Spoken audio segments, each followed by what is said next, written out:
আসসালামু আলাইকুম। কি বলবো যে বাংলাদেশের মানুষ 5 আগস্টের পরে এই যে 24-এর এত এত প্রাণের বিনিময়, এত কিছুর বিনিময়, এই যে দেশটাকে আবার সুন্দর করতে চেয়েছেন, আপনারা অর্জন করেছেন। আজকের এই ভিডিওটা দেখার পরে সব কিছু মিথ্যে হয়ে গেছে।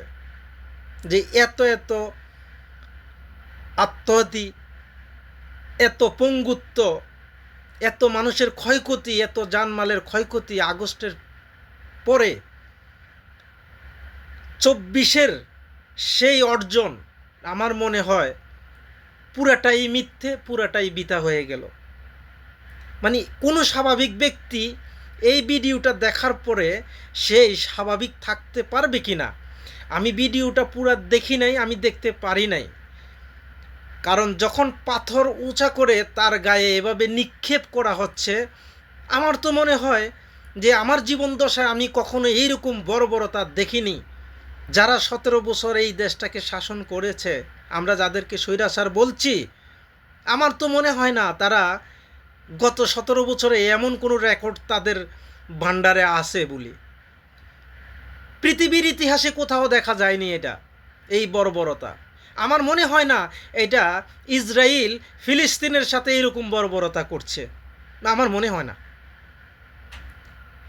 তো আগামীর ভবিষ্যৎ, আগামীর যে বাংলাদেশ, কাদের হাতে দিবেন আপনারা? কাকে দিবেন? কার কাছে দিবেন? আমরা কি 5 আগস্টের পরে এই দেশ চেয়েছিলাম? বাংলার মানুষ এটা চেয়েছিল? মানে এটা দেখার পরে নিজেকে বিশ্বাস করতে পারছি না আমি একজন বাঙালি, আমি একজন বাংলার সন্তান।